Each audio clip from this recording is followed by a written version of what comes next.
welcome to Afterthoughts. This is our recommend or refute. See, I'm at the right level. Episode. We're going to share something that we watched recently and recommend or refute it to you. Recently, we talked about Another Round, and by recently, I mean recently. So we're still working off our alcoholic conversation.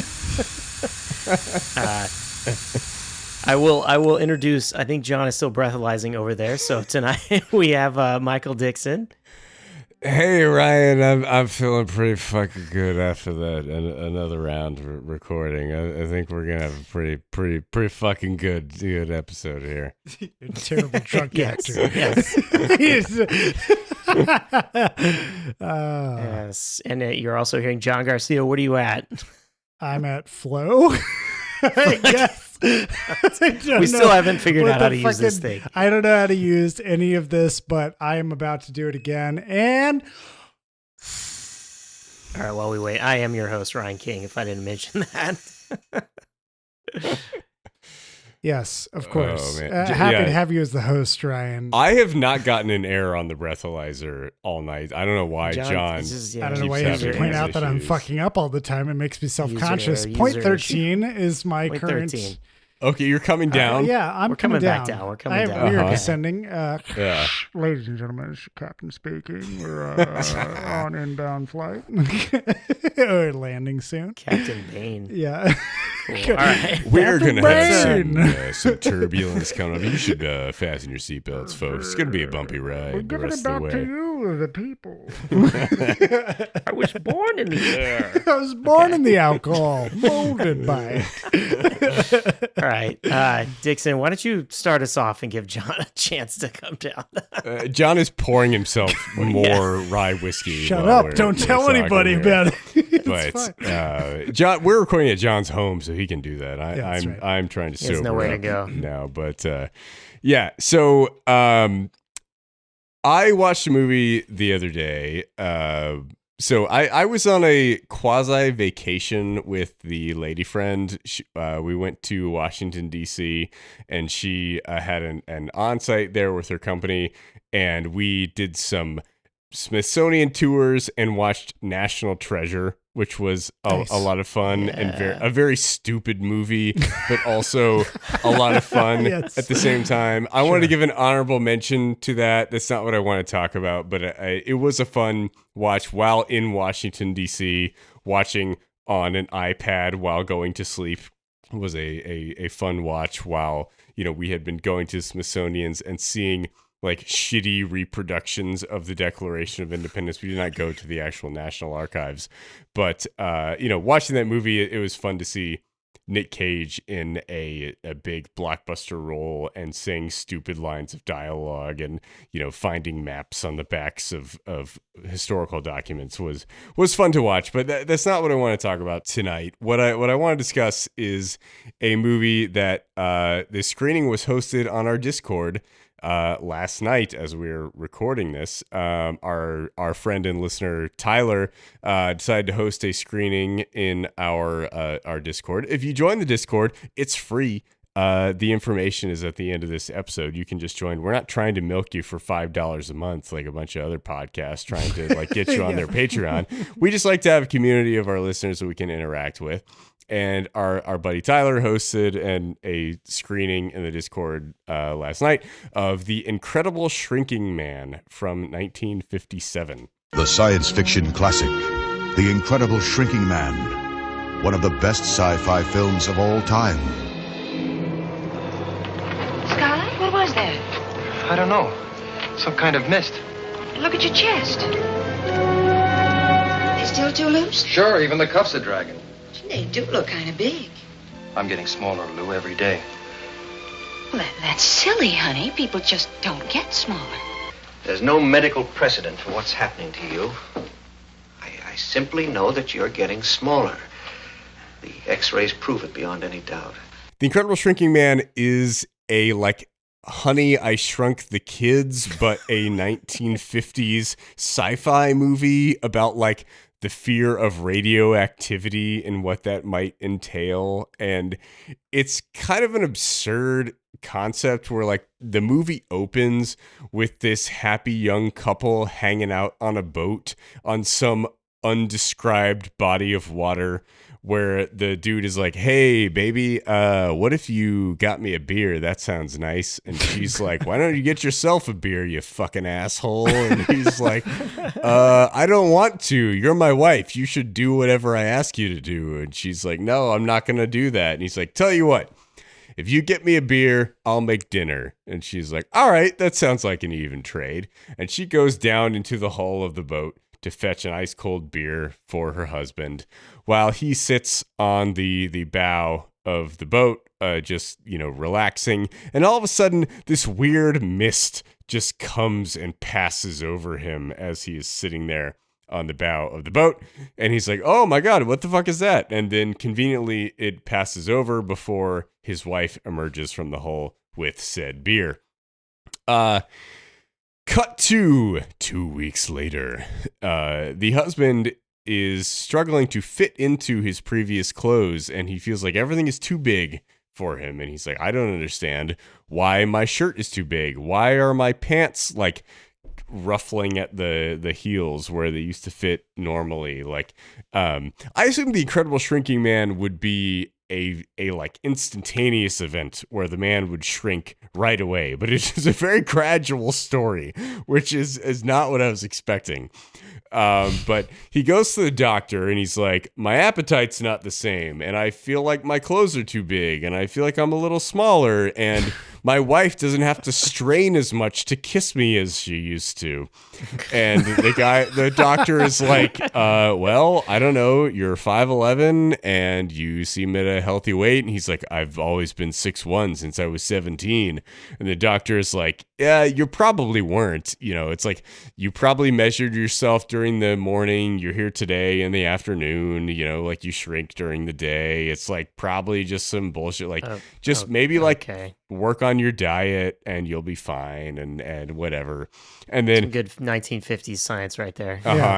Yeah. And he's like, "All right, well, okay." And then he keeps feeling like his clothes are getting a little bit bigger every day, and he goes back into the doctor and he's like, "Oh, well, oh God, you are shrinking. Like I took some MRIs today and 2 weeks ago, and it turns out you actually are getting smaller." And it's like, I don't know how an MRI is going to tell you that. It seems like just the scale and your height is going to tell you that, but all right. And so they determine that, okay, he is actually shrinking, and what is causing it is a reaction to one insecticide. And apparently there was an off-screen incident where he was going into town and passed by like some sort of insecticide truck and got sprayed with some shit. And then while he was in the ocean, that mist was some sort of radioactive nonsense that is unexplained in the movie. And I'm like, sure. Tyler and I were watching this and like messaging each other on Discord, and I'm like, is this like a U.S. weapon that is being tested in the Pacific Ocean for like the Korean War or something? It's like, what if we like just shrink all of the enemy and we just make them really small and then we just win the war? It's like, it's got to be some sort of evil government plot that's going on here, right? But like, they don't really explore what that might be. They're just like, "Oh yeah, you like drove behind a truck that had insecticides in it, and then you got sprayed with radioactivity somehow while you were out on this boat."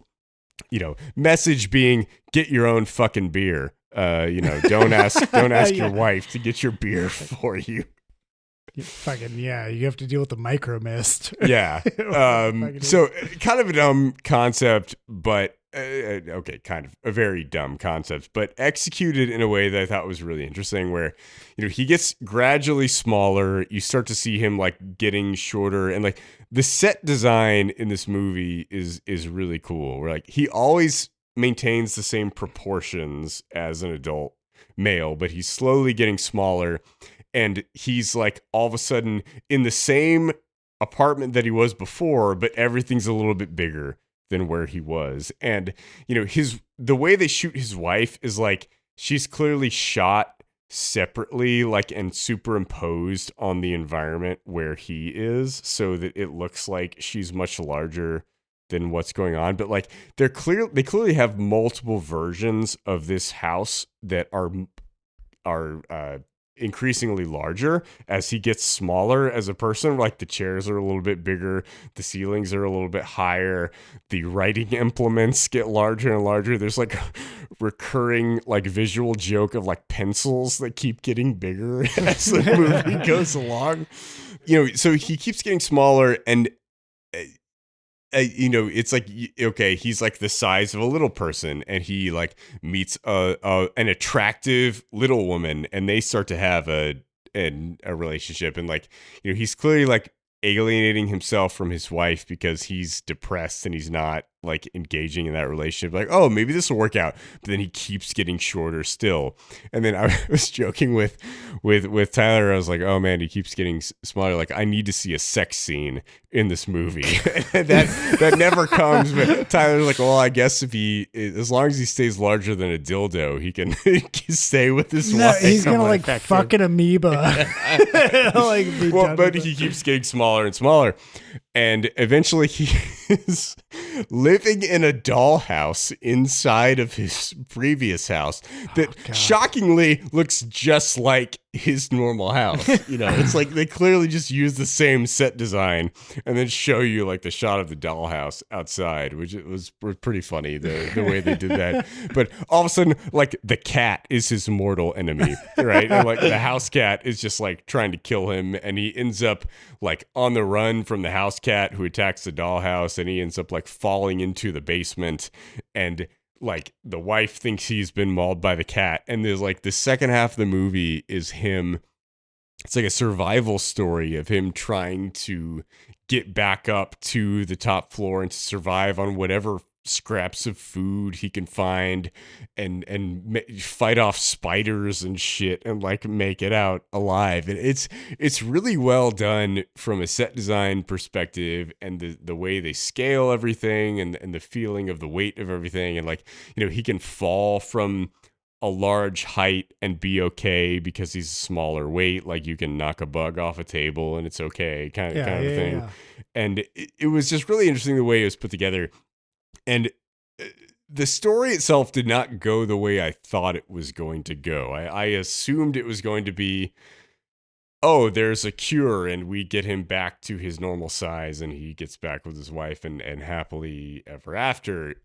Spoiler alert, the movie does not go that way. And it ends up like the movie does not have very good character development throughout, or really, exploring how this guy is changing and feeling as he is getting smaller. But the ending is this really interesting thing that feels kind of shoehorned in to some degree, where it's a very pensive, thoughtful, eternal kind of ending, the way it is exploring existence and humanity and what that means. And it's not really what the movie leading up to that was trying to do. The movie's 81 minutes long, and it's really just focused on he's getting smaller. What are the implications? What are the challenges that he has to face? And, now he's so small that a nail is a massive spear. And, he can like light a match and fight off all of these massive things around him, and like the way the set design and the scale is done is really impressive.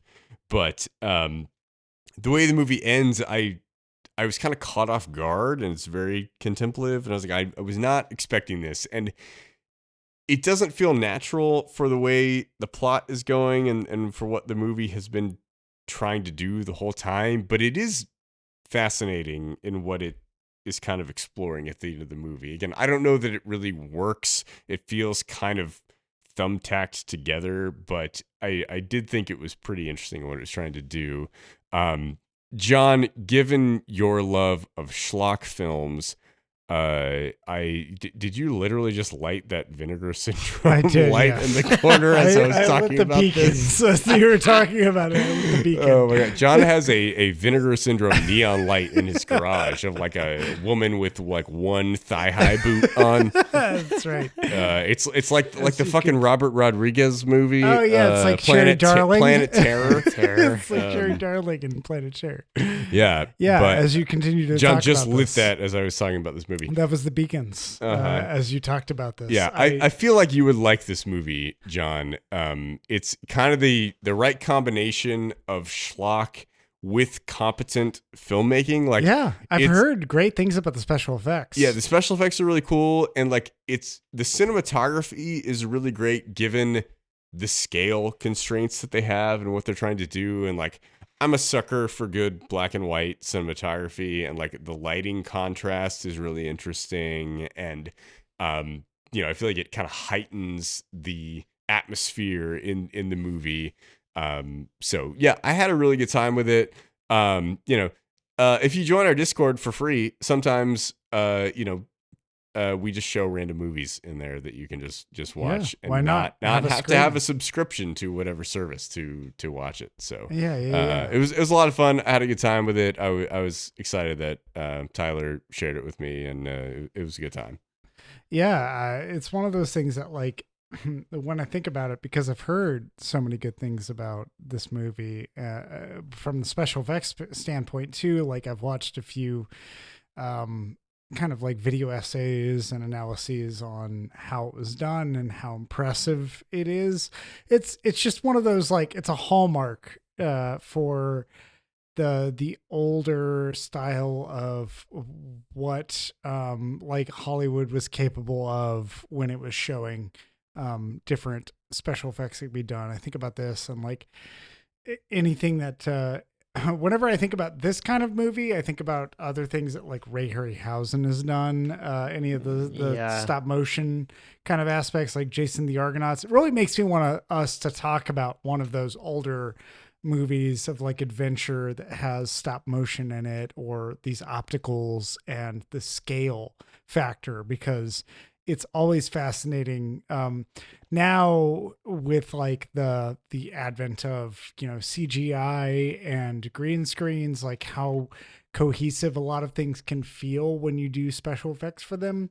It makes me long for the times when you try to do practical effects to show the sheer scale of something, and how it did or did not pull off what it was trying to do. And the Incredible Shrinking Man is one of those that I'm just like, okay, I have to see this at some point. I've heard so many great things about just the effects alone in it.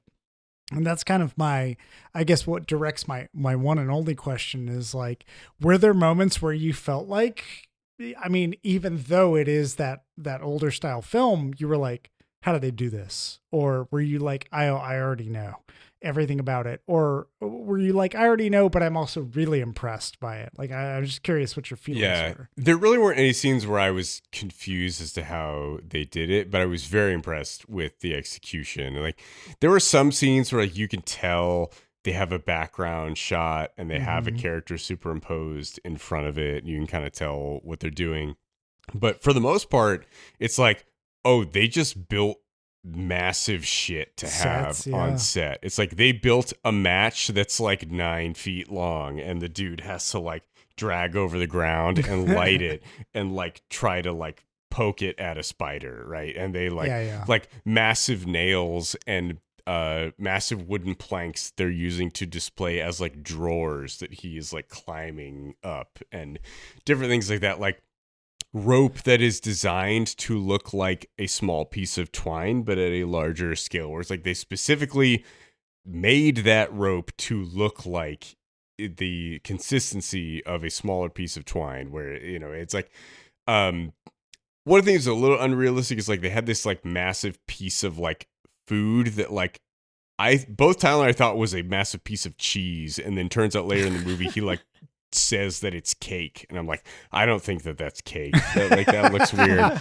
And also, it's like I messaged him on, but I was like, what are the odds that like that's just 100% asbestos, right? That's like this massive piece of thing that has just been pulled out of some wall of a house and carved into this cake-like shape, and food dye has been put on the edge of it to like give it that cheese crust aesthetic. But no, for the most part, I was really impressed. by what they did and the set design and the scale dynamics. And like there's these scenes where he's fighting a tarantula and it looks pretty fucking legit. Nice. Like you can like obviously they're overlapping frames on top of each other to make it look legit, but it looks really good. And I was pretty surprised that they were able to pull it off the way that they did. Also, like the tone of the movie kind of changes a little bit. Like for the first half of the movie, he's shrinking in size and he's freaking out, but it's like he is saying what he is fearing and having these conversations with his wife. And then it's like he gets super small and falls into the basement, and then it turns into like Double Indemnity, where it's like he's doing voiceover of like, I fell into the basement. I didn't know what was going on. I was in search for food. I climbed. I was looking, it's like that type of voiceover is going on. And like the black and white cinematography kind of heightens in that moment. And you see like, a little window from up in the corner where the light is shining through. And it's like tonally, it's an interesting movie where it's not super consistent, but it's always interesting in what it's trying to do. Probably that she had me, didn't she, Edward G. Robinson? I was right didn't in know front of you, anything about Keys. it. Yeah, but I was just too small for you to see, Keys. I was the size of Keys. I think it's definitely worth a check because of the production value. There's a lot of stuff that came slightly before, but a lot after that use the superimposing scale, but don't really try to get all the like size effects of things around them. Yeah. And so it just looks like shit, right? I'm thinking of like the giant ants in them. Oh, yeah. And or like how many ever movies where cavemen were fighting iguanas? Yep. And shit, right? Sure. Where it's just like a lazy attempt. But this one, actually there is that superimposing, but they do a really good job of, honestly, especially for the time, like covering it. But then yes, also the use of all these props helps like build the world. Have you seen it, Ryan? Yeah. Okay, nice. Yeah, this is like one of those things that showed on like AMC or TCM. TCM probably, yeah, probably too obscure for AMC. Yeah. But nice. So did also all those things with giant iguanas and shit. Anything else with the giant, anything with the scale sensibility to it that was pre-Honey, I Shrunk the Kids. Yeah, absolutely. Yeah. But yeah, definitely the set design is, kind of the biggest attraction to see the movie, but the ending like really caught me off guard in a way that, again, I don't know that is very cohesive with the movie and where it's trying to go, but it is very interesting, especially for a 1957 sci-fi movie that is very, kind of molecular, like, we're all made of the same things. And like, it's kind of branching off from the like, oh my God, I'm getting small, I might die. Will I ever see my wife again? To a like, what is existence? And how will I proceed from here? And can I just be one with nature? And it's like, I'll just come out and say it does not really work with what the rest of the movie is doing in a cohesive format. But it is fascinating to see a movie from that era explore those ideas, and it gives you a lot of whiplash. But I do think it's interesting because it's not where you would expect the movie to go, and it does something that is just unexpected and interesting and fun to see. So a side question here. So have you seen the original The Fly, which is a year after this has been made? No, I have not. I'm kind of curious if you go and watch that, like what you'll think. I didn't know there was a 1950s The Fly. Mm-hmm. Yeah. Okay, So The Fly 58 after this, which was 57. Mm-hmm. So like just seeing that, I wonder if The Fly had any inspiration from this. That's just totally.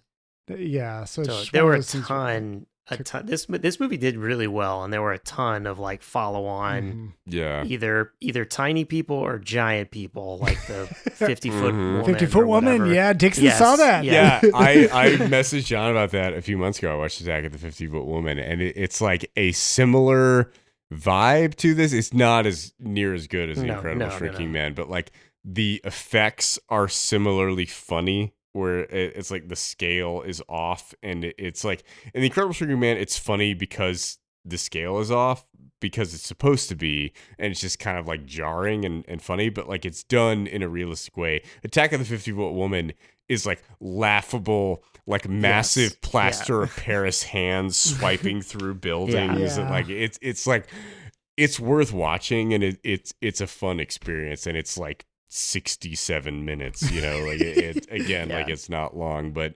and I think you would enjoy that movie, John. But it's definitely a different. It's like clearly I don't even know what year that came out. I assume it was after The Incredible Shrinking Man, but I don't know. It is after. It's a year after. Oh, a year after. Right so after. definitely aping real hard from The Incredible Shrinking Man. Totally. Not anywhere near as impressive as what that movie does. Yeah, no. But it is still a fun watch. So to check it out. No, The Fly has some of it, but that's a legit. You should watch The Fly. It's Vincent Price and I didn't know some that. effect work. You should check that out. Well, cool. All right, John, as you're swigging a little bit more. I know what you're talking about. Yeah. Have you sobered up enough to give us a shot at what you watched? I have. Okay. Or a shot of Let whiskey. me just hold on. How do we do this? Slam poetry, the movies that I've watched recently, which include such films as Jeremy and The Exorcist 3, and also Amelie, and Why Not? Talk to Me. John, why did all the movies you watched this week rhyme? I don't know, but I will say both Jeremy and Amelie and Exorcist 3 have some kind of honorable recommendation and mention. If you haven't seen any of those, there's a certain headspace to be in for each of them. The Exorcist 3 has George C. Scott, our boy. We love George C. Scott, don't we, folks? We love George C. Scott. Boy, you want to see this baby fly. With how he performs in The Exorcist 3. But yeah, like between like so Jeremy and Amelie both have this kind of rom-com vibe to them. They're very cute date night movies to watch. Jeremy is a lot more independent and feels a little more rough than I would say Amelie does. Amelie is very stylish and crafted. But I want to talk about Talk to Me, because Talk to Me came out in 2022. Have you seen the group chat? They're doing it again tonight. Huh? No, please. It's my mom's Remembrance Day. I just want to forget about it. Huh?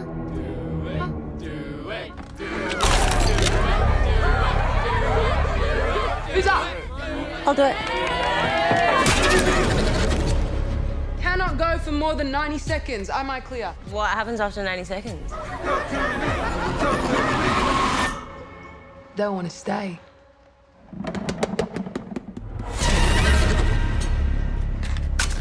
Light the candle to open the door. Blow it out to close it. Put your hand on it. Now say, talk to me.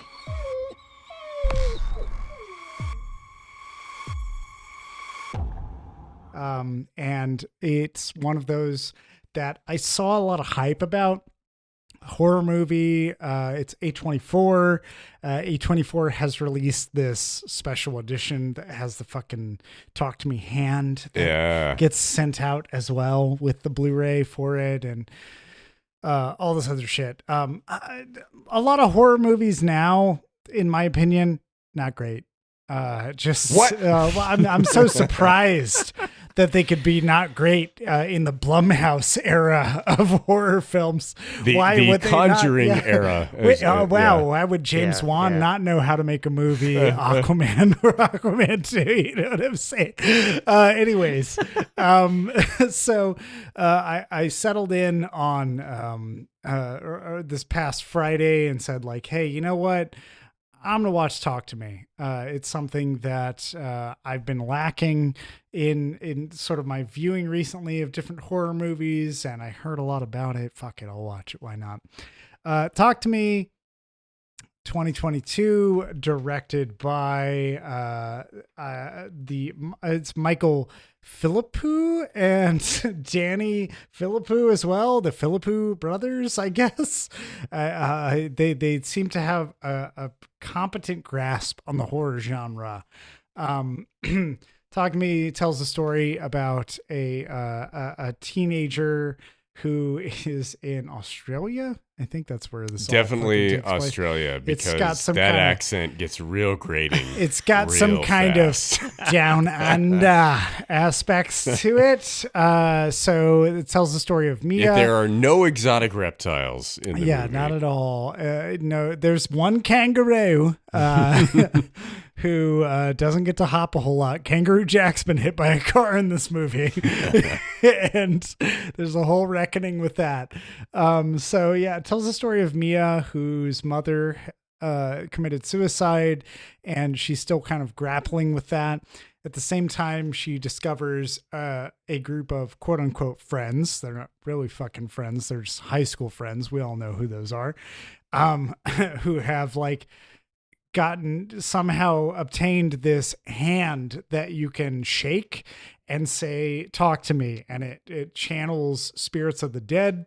It's like a plaster, like a white plaster. Yeah. hand. Supposedly it's like a cast molded actual human hand of a medium or a psychic, whatever the fuck you want to call it, that can summon ghosts. And so they say, talk to me. And whoever's holding it is able to summon the spirit at the time that can find that hand.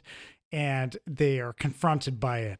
And Mia within that, like, finds this solace because she, through another, like, it's like her friend's brother is able to communicate with her mom who committed suicide.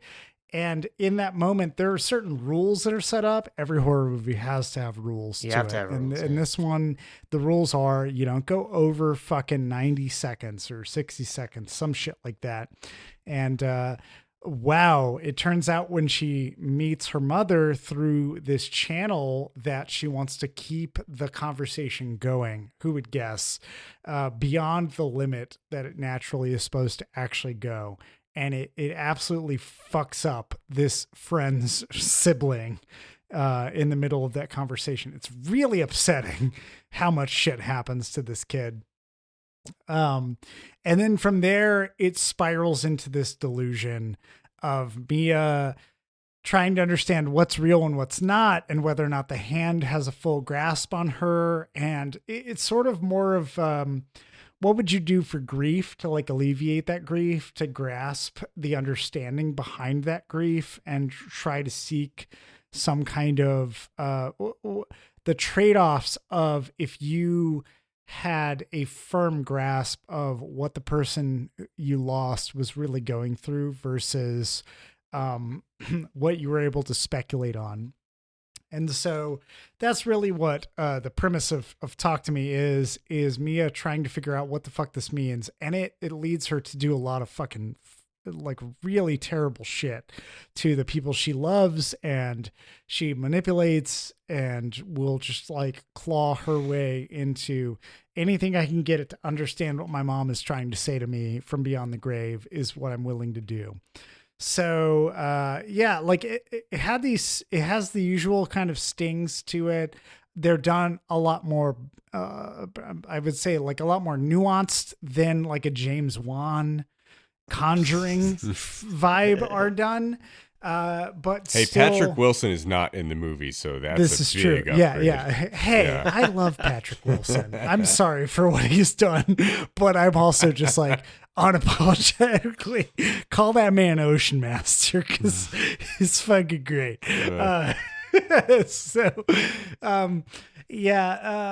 It was one of those movies where it made me, when you watch a horror movie, two of the things that come out of it are, one, you want people to make logical decisions. And if they don't, you want them to make illogical decisions for logical reasons. Right. It's things that, like, even if you can't perceive it, you understand it and it makes some sense. And this straddled the line really fucking well, in my opinion.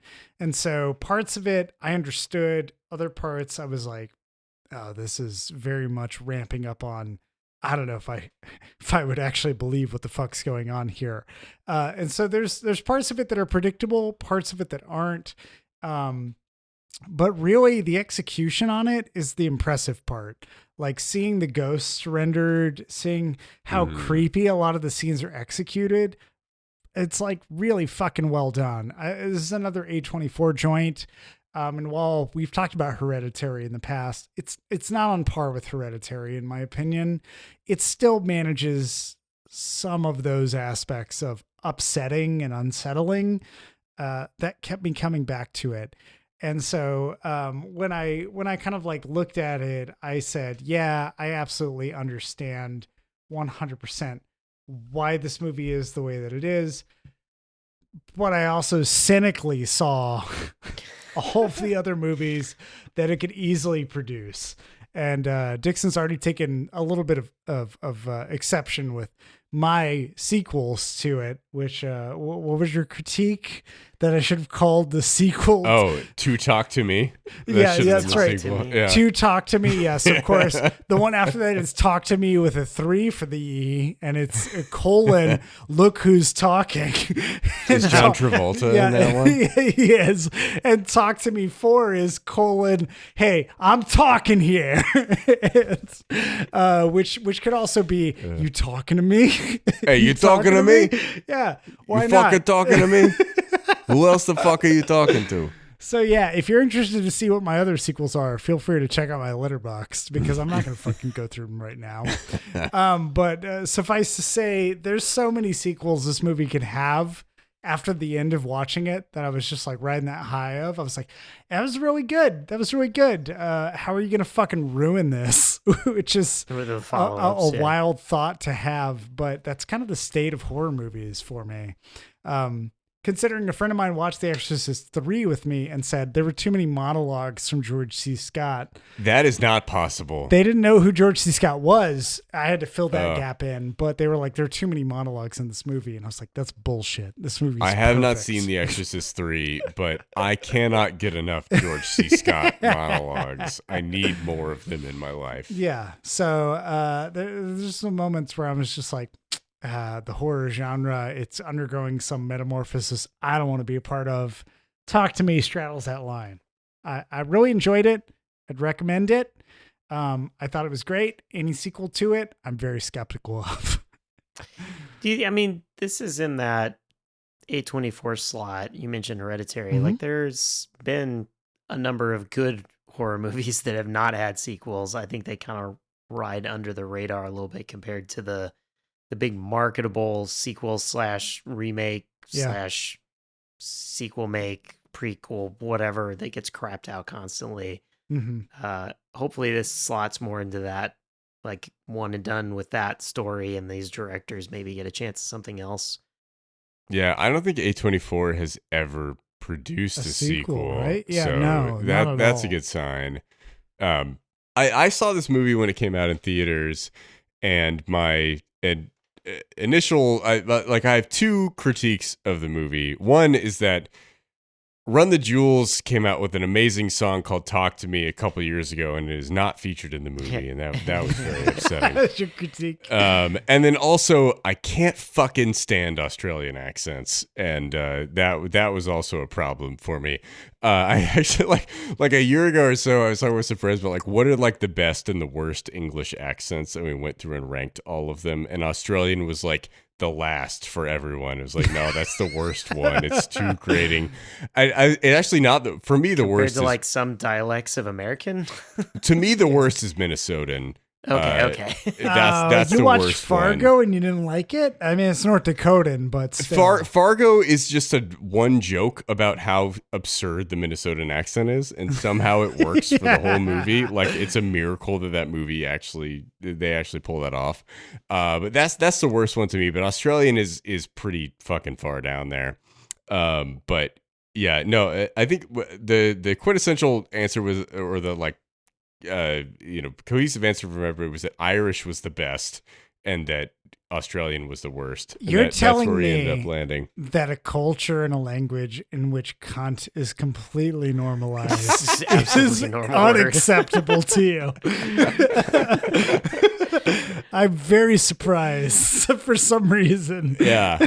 No, Australian accents just sound stupid. I don't know how to phrase it. They just sound dumb. Have you seen The Man from Hong Kong? No, I have not. Oh, fuck. We got to watch it. Ozploitation, man. Okay. All the way. Oh, yeah, man. I don't think I've seen any exploitation movies, but yeah, I think overall I liked the movie and it worked for me. It gets a little repetitive where like they keep doing the same thing. We're like, oh, I'm gonna have a seance with the hand and have this experience, and like the way they portray that is very visceral and it's works good, really well, right? Where it's like, oh, I say talk to me and I shake the hand and all of a sudden I'm seeing some dead spirit in front of me that has like maggots crawling in it and it like looks really fucked up and it's like this horrifying experience and it has this ghostly voice and it like all that works really well. Yeah. From a like this is a terrifying 45 seconds of movie that I'm watching, but like I kept getting that same experience over and over throughout the movie. And I think there are some interesting ideas about, trying to communicate with your trying to understand your parents what the beyond and is. Yeah, like get some sort of understanding from that. Yeah. But I felt like it was a little bit repetitive in what it was trying to do as we move forward and a bit predictable in where it was going. It's like, I know this is going to go poorly for this character and it's probably going to end in this that way, was the and part it that ends up going that direction. It just didn't play out too well. Was they play with what the subjectivity of the afterlife is, but to an extent where you can still predict that that whoever the character is doing that is being fucked with.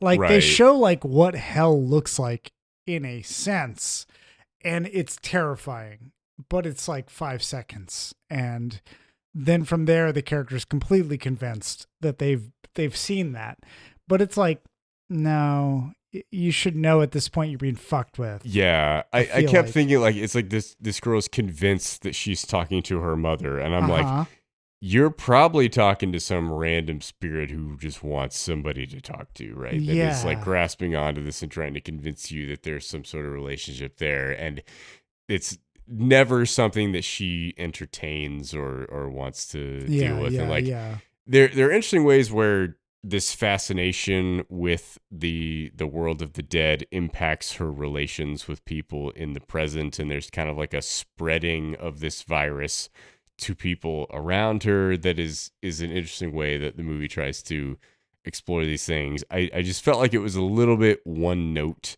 in what it was trying to do. And like I thought it was very impressive. I enjoyed it. I think I gave it a 3.5 on Letterboxd. Yeah. I was like, this was a fun time. I liked it. I didn't feel like it was reaching the heights of most A24 horror movies. And it's like, John, I agree with you that the horror genre is pretty bad for the most part, right? Like most of these movies are not good. They're excuses for franchises that are also not good. And it's like the ones that A24 does are typically like grabbing the good horror movies out of the massive lake of shit that exists in the horror genre, finding the diamond in the rough and pulling it out. And it's like, oh, it's Ari Aster or it's Robert Eggers, and it's like these movies that, like Hereditary or The Witch, that have these fascinating ideas to them, or even something that's like not straight horror, but like something like The Green Knight that is like kind of dipping into that genre. It's unsettling but it's not or upsetting. Fully, or like The Lighthouse, which is Eggers, that it's like kind of like horror, but its own thing and doing weird shit. And it's like those are the kind of movies that I really enjoy that A24 is kind of highlighting.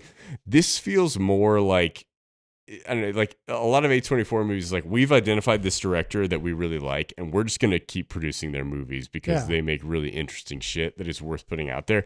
This feels like we saw this at a festival and we bought it because we thought it would make money, right? Like it doesn't feel like something that they have been partnering with a filmmaker that they really liked and wanted to put out the stuff that they're making. It's like, oh, we saw this at, whatever, Venice or something. And they're like, oh, we thought this would make money in the US. So we bought it and we put it out and distributed it. It doesn't feel like a quintessential A24 film to the degree that some of these others do. I don't know. I kind of disagree with that. Like, I think this feels like a movie that, when you think about what A24 has done, because you can make that argument about The Whale too, which is just like they saw a stage play that they wanted to fucking fund. But I feel like that was like, it's Darren Aronofsky. We have to put this out. He's made successful stuff previously. Sure, there's these things, but like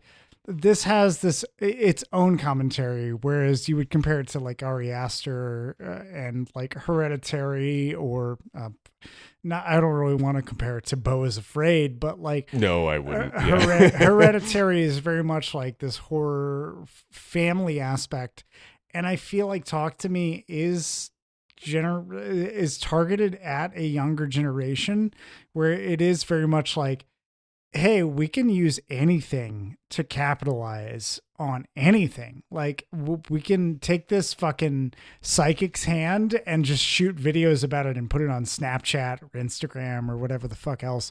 Mm-hmm. And people will be like, that's fucking wild. Like, is it wild? Is it like actually true or is it not? Doesn't matter. You can capitalize on it and the feelings behind it. And so I feel like to some degree, it has that resonance that A24 is looking for, where there is this perspective from, it doesn't have to be a younger generation, just a different generation of how things are interpreted. Because on one degree, when you're watching it, you're like, this is horrifying. If you were to actually still watch people freaking out and having these experiences on live camera, that's horrifying.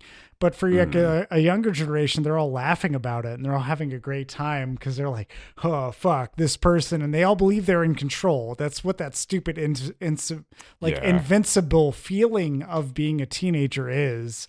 Yeah. And so I felt like it captured a whole lot of that. Like, we don't need to worry about this because we have it under control until it isn't.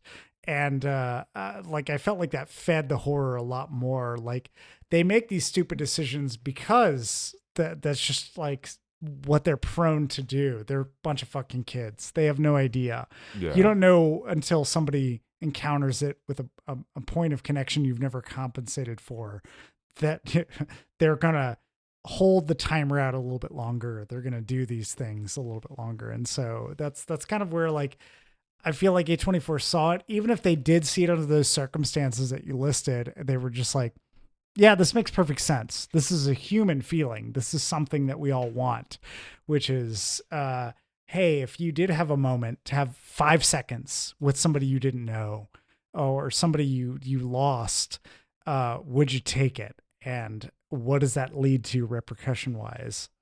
It's kind of wild to think about. So yeah. Sounds like it has the kind of right beats of horror. Like you said, it has some rules. It is built off something, right? That maybe some level of realistic want that you sort of take to a horror extreme. Yeah. Yeah. Why not?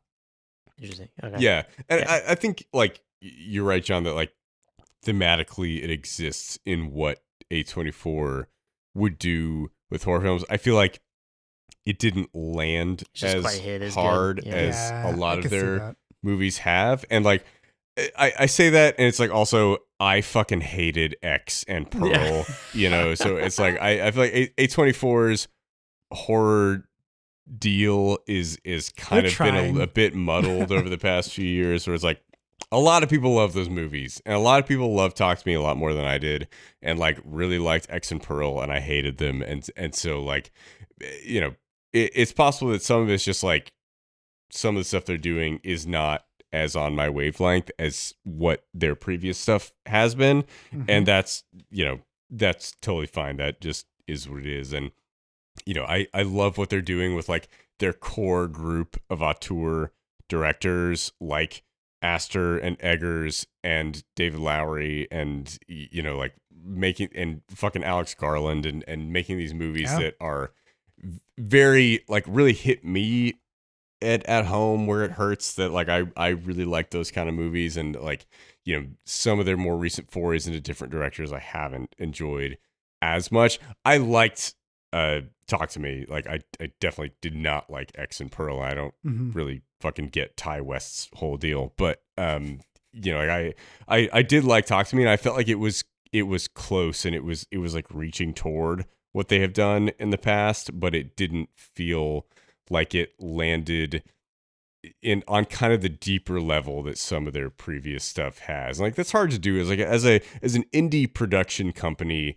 they're out there looking for shit to put out, and it's like they have the directors that they work with, that they like their stuff, that they're willing to do. But other than that, they're out there on the festival circuit trying to find shit, right? Yeah. And some of it's going to be hits and some of it's going to be misses, and just is what it is. And sometimes they'll get lucky enough to like put out a Paul Schrader movie, and other times they'll like okay, this is a cool project, and maybe it's not a perfect film, but it's cool and it does some interesting things that we want to promote. So yeah, absolutely. Cool. Well, Ryan. Yeah, I'll try to round us out with some family movie crap. Go ahead. Bring us back around. Airbud 12. Yeah. So what my if wife... we got Airbud to a 0.05 BAC level before his basketball game? How do you drunk a dog? Yeah, I think the same way as everything else. Yeah, put beer in their water. Yeah, so my wife and daughter came home from a dentist appointment and said that they saw part of a movie while they were in the waiting room. They thought was hilarious and wanted to see more of, but they were telling me about it because they knew it was the kind of thing that once they started telling me about it, I would know how horrible it was, and I would get compelled to have to watch it instead of watching something else. And this was 2010's Furry Vengeance. Welcome to Rocky Springs, future home to the greenest community ever built. Do you know why they call me the King of Green? Because I love this planet. So you're gonna take out the whole forest? Yeah! But we're replacing it with a shopping mall with a forest theme. This is an opportunity to do something good for our family and for the environment. How is ripping out the forest good for the environment? The only thing standing in the way are the locals. Miley Cyrus! You can't run. You can't hide. The animals are out to get me. What animal are we talking about? There's more than one of them. I think they're in cahoots. This is insane. Shut up! With Brendan Frazer.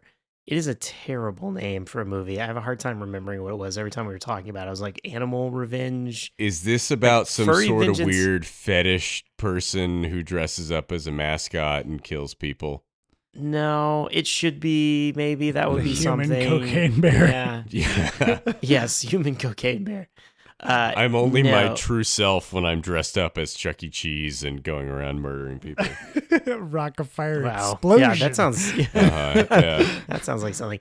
No, this one is pretty much your by the numbers bullshit, slightly maybe ecological slanted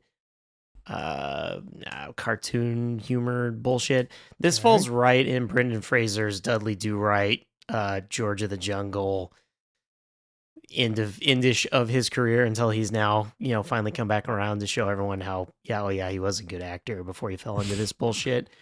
The start of the movie, I'll just go through. The start of the movie, Rob Riggle is driving to wherever they're supposed to be building all these new homes and shit. And the animals are watching him, and he throws his fucking cigar out the window while he talks about fuck nature or whatever. A raccoon like picks it up and then like signals to the other animals, who fucking set off this like series of traps and fucking drop a boulder like down the side of the hill towards his car. To which, like, I turn to the family, I'm like, dude, if that like actually fucking kills him at the beginning of this, that'd be so hilarious. Like, start of the movie, like, actually comically kill him.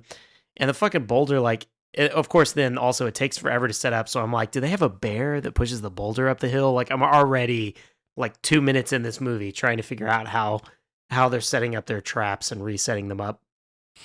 The boulder fucking hits his car and takes him to the edge of a cliff, not dead, but he's like barely balancing on it. The fucking raccoon comes back with a cigar and like flicks it back into the car, and it's enough to like tip him over the edge, but not to his death, which I felt like was just chicken shit. Like, they had the comedic setup, but then they don't pay off. So he quits his job, and Brendan Frazer is left to take over. And apparently this evil company is trying to build a whole bunch of new homes and a mall like in a forest and take over. And all the animals are like pissed about it and are taking it out on just Brendan Frazer. No one else, nothing else. Yeah, just specifically him. He maybe starts to figure out that's what's going on, or maybe he's crazy. And it mostly is just an excuse to have like gag after gag of like a fucking skunk skin in his car, and then like smoke fills up the entire car, and he like drives the car off to the road, like that kind of shit. Dr. Dolittle, but like yes, not? Kind of. Yeah. What they keep calling a crow, but is clearly a magpie, like tapping on his window in the middle of the night. Eventually the raccoon like gets in the car and steals his car, like drives away in it, kind of shit. And like there are moments where that's funny and played well, but as the movie goes on, I noticed my family like laugh less and less and kind of just want it to get over with. Like, it kind of hits Tough towards crowd. the end, and it's like, all right, let's go. Yeah, let's get it. We know where this is going. Let's get it over. And absolutely like a sad number of good cast in this. Like, that's another one of those things where I just wonder like how they get all these people in here. Define so Brooke Shields. sad, Brooke Ryan. Shields plays his wife. Oh. Patrice O'Neal, I think this is like his last movie. Oh. And he's just like, man. he's just like a dude that works on the construction site. Like, he doesn't really even have lines or do anything. Jim Norton is also like in that, because there's a certain amount of like, I guess, comedians that they pulled in. I will always remember Patrice O'Neal as the guy in Arrested Development who Michael walks up to the banana stand. He's like, "Did you burn down the storage unit?" He goes, "Oh, most definitely." Most definitely. Like, he's a flamer. Yeah, that's the role I will always remember. But Patrice O'Neal for it. Nice. Yeah, there's also like Samantha Bee, Angela Kinsey, and like Blink and You Miss It roles as well. Like, Angela Kinsey has a larger role. Like, Ken Jeong is his boss. Who, you know, they play off as like he comes in like his private jet, and he like lands, and Brendan Fraser drives all the way to him, you know, with like a box of donuts that the raccoon inevitably eats. And then Ken Jeong like wants none of it and is like, all right, well, let's drive to the work site. And he's like, okay, cool. It's like an hour from here. And he's like, fuck that. And he just turns around and gets back in the jet. Like that kind of guy that just has like no time for anybody's bullshit. Is this before or after The Hangover? I think this is before 2010. This has to be before. Wow. Or right around. Yeah. Yeah, around the same time. Yeah. Definitely around the same time. So yeah, like some of it is people who probably picked up some more clout later, but yeah, it just like is so fucking by the numbers bullshit. Like, Wallace Shawn is in it, but he's not even credited. Wallace Shawn. Wow. And yeah, he's like the psychiatrist that Brendan Fraser goes to when he thinks he's, his family's like, you're losing your mind about these animals. And then, proceeds to show him a bunch of like ink blots. The Hangover. It's right after the Hangover. Okay. Yeah, that makes sense. They would have Ken Jeong in it then. Yeah. Yep, there you go. Is his dick also in the movie? No. Oh. He probably talks about it, but I probably zoned out. Yeah. And it's interesting. This has an absolutely abysmal rating on IMDb. It is 3.9. That's hard to do. Yeah, Dixon, you said that's a very special rating. Yeah, it's like typically you see like a bad studio movie like that, and it's like 5.4 on IMDb and a 26 Metascore, right? And it's like, well, this is like 3.9 is difficult to pull off. That's like Madam Web territory is what we're talking about here, folks. Yeah. Well, and amazingly, I'm like, this is probably tied at the absolute bottom of stuff for Brendan Fraser. I think Dudley Do-Right is also like a 3.9. I'm not sure what George of the Jungle is. It's probably around there as well. George of the Jungle is a national treasure, Ryan. Do not talk about that movie. Like it's hard to get normie audiences to hate movies like this, right? It's like the people that go to see Furry Vengeance or Dudley Do-Right, typically it's like they know what they're getting into, right? Yeah. And they go because they want to see that level. They're the of same crowd. Dumb Adam Sandler-esque comedy. I was gonna say the same crowd that sees like a Hot Chick with Rob Schneider. Yeah, right. Yeah, and it's Absolutely. like, okay, so it's like the IMDb score is never that low for those types of movies. It is surprisingly it's like, low. it bottoms out at like a 5.2, and So, the fact this is a 3.9 is that says a lot. Says something. It says something. So George of the Jungle is a 5.5. Mm-hmm. I saw that as a child. I liked it It's a great as movie. a child, As but a child. I can't imagine it's good as an adult. Looney Tunes Yeah. Back in Action is a 5.8. Okay, but that at least has Bugs Bunny in it. It's got some And things. who to, will know what the Wile E. Coyote versus Acme is? God damn it. because That movie they- actually looked like that would be something. Yep. I'm fucking pissed about that. Well, sorry, Ryan. That's a tax write-off. Yes. Warner has written that off. It will never see the light of day. Yeah. Yeah. So the fact that this score that low, it isn't honestly like that bad. It's not so bad that I feel like it does truly deserve like a 3.9. That's like it is functionally a movie. This is for John. You and I just have like Sure. We've seen so many things that we're like, look, guys, this is not that bad. Like what he's talking about. How bad could it be? But yeah, functionally, it's a movie. It does a poor job of real animals, puppetry, and digital work. I think this is probably true of most things in 2010. Like digital work is like kind of getting there, but not. So it cracked me up to have a scene where there's like a fake ass digital wolf, an actual raccoon, and a puppet of like an eagle all in the same shot. Like, yeah, that's quite a mix. But also kind of shows you the level of like production value where they're like, this is fucking good enough. It's like, fuck we'll it. just do We're just doing this. Fuck it. Yeah, makes sense. Yeah. And then it ends like, because it's a kid's movie, it doesn't give a shit. It ends with like a music montage where they show like outtake versions of everything at the end. Oh God. Yeah. Gotcha. I unfortunately I have to ask this question, Ryan. Looking at the cast list, this movie stars Billy Bush. Yeah. Before the infamous Billy pussy Bush? grabbing video.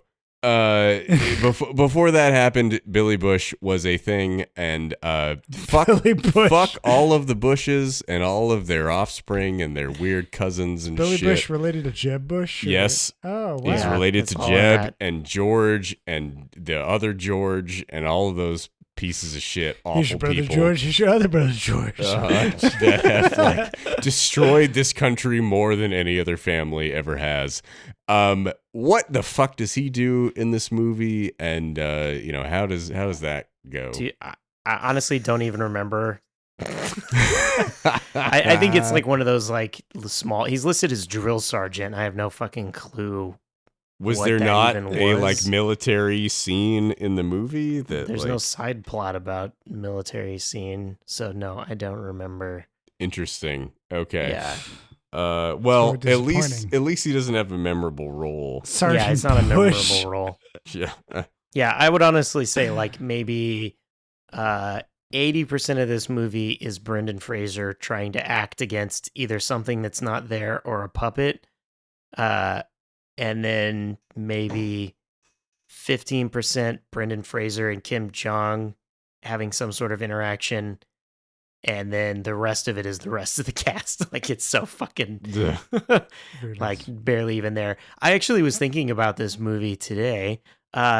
His son has, like, the subplot of, I don't want to be in this fucking town. Why did we move here? And then he falls in love with the girl at school that's actually the eco-conscious one that ties herself to a tree or fucking whatever. Right? Okay. Sure. Yeah, exactly. Like, very, very predictable. But then I was sitting here today and I was like, what the fuck was Brooke Shields' plot line? And I was like, she leaves for like work for the day, but they never even say what her job is. I was like, she just disappears from the house because that's needed by the plot and then comes back when it's needed. I was like, she doesn't even have a story or a point or anything. Like, the movie didn't need that. It's fine. She went to the Blue Lagoon, Ryan. It's fine. Yes. It's fine. Ryan? Ryan. Look at you. Ryan. It's all the same. The B is silent. It's fine. One more question about the crew on this movie. This is directed by someone who is allegedly named Roger Cumble. Yes. Kumble. He's like a cummerbund. Roger Cumble. That is one of the most fake sounding names that I have ever heard. I'm looking at his IMDb profile, and he has directed a bunch of random TV episodes, as well as the movie Just Friends, which I never saw. That like came out in 2005. When I was in high school, there were a bunch of people like, "Oh, Just Friends, it's so good." Like, my little sister loved that movie, and it's like Ryan Reynolds in a fat suit and a rom-com. Yeah, I've seen that one. Yeah. And that sounds really bad. It is.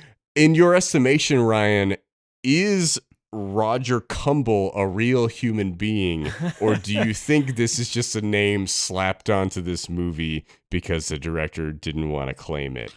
So I saw that name and I was like, what the fuck? And I had to click it to go see what he did. Of course and he did. So Yeah. he is the director for Cruel Intentions. Yeah. For better or for worse. Okay. He then, I guess, used that to make Just Friends. And then I think they gave him one more shot and he made Furry Vengeance. And then if you notice, all of those one director of a TV show, after Furry Vengeance, it took him years to bank up just single episodes of TV shows to make up for how horrible it was to get to make Cruel Intentions TV movie. He made a Cruel Intentions 2? Well, yeah, they capitalized on. This was the VHS era. They capitalized on Cruel Intentions immediately. Yeah. Back then. That was not a, yeah. Then he made something called Sweetest Thing, starring Cameron Diaz and Thomas Jane. Yeah. Oh, dude, Thomas Jane? Yeah. I gotta watch. I just whatever want my that kids is. back. Yeah. Yeah, no, he had a fucking love couple it. like crappy but made some money. I will movies. say Brooke Shields was in another movie because I looked called Wakanda, Nevada. Sorry, that's Wanda, Nevada. I misread that entirely. Is it a Marvel movie? Yeah, What's going it's on? not. Wakanda, It's Wanda, Nevada, directed by Peter Fonda. It just doesn't rhyme, Oh but my should. God. The writer was Dennis Hacken. It was hacking that screenplay. Roger Cumble seems to have made a slight comeback and making shitty Netflix romance crap, because that's what he's done the last few years. No, he's made like 2010 was this garbage movie. What's it called, Ryan, that you've been talking about this whole time? Furry Vengeance. And then he was just making one episodes of TV series until he made 12 episodes of Suits. And then he 12 started episodes. making random shitty straight to streaming rom-coms that have gotten horrible. Like his latest movie, he has a 2024 movie called Beautiful Wedding that has a 4.0 out of 10 on IMDb. Look, man, I'm just gonna humble check you real quick. How many Netflix shows have you done, Dixon? Good point. I have not made any Netflix shows, but like if you direct one episode of a Netflix series that has 80 episodes, like that's just like I love your that it's gun for 2024 hire. is Beautiful Wedding and 2023 is Beautiful Disaster. Right? Yeah, I don't know if those are connected. Yeah. Pretty fucking amazing. So the writers of this, they wrote Mr. Woodcock. That movie. Oh yeah, Phantom Thread. But it sounds like a Paul Thomas Anderson joint. It does. Yeah, of course. With, fucking who the fuck was in Mr. Woodcock aside from Billy Bob Thornton? It was Sean William Scott. That's right. Oh yes. God. Yeah. Damn it. So anyway, that somehow after that they let these guys write another movie, which is Furry Vengeance, and then they didn't do anything else until 2021. So this movie killed like 11 years worth of multiple people's careers. Holy shit! I'm amazed that Mr. Woodcock had Billy Bob Thornton, Amy Poehler, and Susan Sarandon in it. That's a weird. That's a group of fucking people. wild Yes. cast. Holy shit! So you're saying you would recommend this movie? No, absolutely don't. Even if you're like, I want to go back and watch one of the terrible things that Brendan Fraser did, this is not the one to go back and watch either. Yeah, Dudley Do-Right is probably where you want to go. I do like to say on Dudley Do-Right, I just find like going to Universal Studios is absolutely hilarious to me that they have multiple rides that they had to re-theme multiple times. So they have a Dudley Do-Right, a Popeye, and I think they still have the Mummy ride, but not for much longer. Oh yeah, the Mummy ride's great though. The Mummy ride's amazing, but they reskin them like when they put out new versions of those movies, and then went back to the old versions. So the Mummy is like was in an entertaining spot when I went there last time because they had just taken the like stink of the Tom Cruise movie off. Oh no. And we're putting some of the Brendan Fraser stuff back in, like going back and putting it in, but they hadn't fully done it. So there's like a storyline involving like them actually shooting the Mummy movie that they don't tell you about at all. They just put you on the ride and give you fucking nothing. You go through all the Mummy stuff, and then at the tail end, like Brendan Fraser's like, "Oh, thanks for helping me," and you're like, "What the fuck did you come from?" Oh God. Well, so. That's great, Ryan. So you wouldn't recommend this movie? I don't recommend this. Yeah, All I right. feel, Furry and this Vengeance, is really no. Yeah, Brendan Fraser kind of let himself go like on purpose as well around For this the time whale? for this movie. Yeah, so he started getting into that role real early. Yeah, this is you can tell like he's having a hard time with his career at this point, and in this movie you can kind of start to see it. He like for comedic value like let himself go even a little bit more in this, so he has like a huge gut that they use like as a joke several times. It's kind of like a sad self-deprecating thing, and it really I'm glad he managed to come back from this. Like it's scary where and how many shitty things he did for really the great things he did before the Mummy. Like he kind of got into this like action, like they thought he had to be an action star, and then that wasn't really working, and so they threw him into a bunch of comedy stuff, and then that didn't work, and it feels like he kind of fell off. Yeah. And now he's back, and he's fucking making like excellent TV and Doom Patrol and amazing movies, and like getting to finally show what he was. Yeah, it really good just for makes me him. want to watch Encino Man, so I'll let you know about that. Is he like he's back from a critical standpoint, but like he's not back from a commercial standpoint yet, right? It's like he made The Whale, Fair. and maybe he made $100,000 off of that. I don't know, and like whatever Doom Patrol makes him too. yeah, I don't know what Doom Patrol is, but It honestly hopefully he probably gets some flew money under off the of radar. that. Yeah, he probably makes decent money on Doom Patrol because there's multiple. They ended up 3 4 seasons. Yeah. Maybe 3 or 4 seasons. So that's a decent to be able to stick around. But like his like but it's definitely an 3 under the minutes radar of show. screen time in Killers of the Flower Moon couldn't have made him that much money, So it's like he's Yeah. trying to come back and he's getting in the spotlight a little bit, but like I hope he's, doing okay and able to actually, provide for himself. I think at least at this point, make a career out of what he has. Yeah. Yeah, I think at least at this point he has to have gotten to where studios are okay using him too. Because I think if you're a mainstream studio, you can look and be like, well, I mean, Whale got recognition, Doom Patrol's got recognition. He won Best Actor for that, didn't he? Right. So you're okay, we've got to they can bring him into other projects now, not be afraid to have. I think we got 2 great directors that have already picked him up for roles in their stuff. It can only be more. Well, cool. So we've got a recommend for The Incredible Shrinking Man. I'm not quite sure what John said. It's a recommend. For that was definitely a recommend. Yeah, it was a recommend. Yeah, I don't think you out and out said recommend. I'll have to go back to the I was more skeptical on it than John was, and I was still recommend. I like it. Yeah, a thumbs up. And a refute for Furry Vengeance. That name is just not... Brendan Frazer that's how much effort they put in. They couldn't even come up with a fucking pun or something memorable. Yeah, that's how lazy it is. Furry Vengeance sounds like that should have been the title for Five Nights at Freddy's. Or the Nicolas Cage look at the poster movie. for it, and I can only think that David Spade should have been in that role. And that's all that I can really see.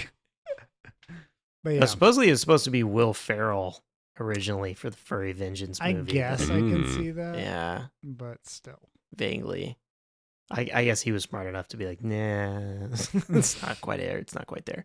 Anyway, I have been your host, Brian King, on this recommend or refute episode. Hey. Nice. Yeah. You did it, everybody. I still have just enough in me. All right. Joining me as always, John Garcia. I'm at a 0.17 alcohol level. Is he getting better or worse? Good. I don't know. It feels like I was at a 0.2 at the beginning of this, and I felt more cohesive. I think the science is bullshit. I can see John falling apart in front of my eyes right now. He thought he was more cohesive. I wasn't. It's all true. The Jedi, the blood alcohol content. It's all true. It's all true. All right. And also joining us, Michael Dixon. Thanks for putting up with it.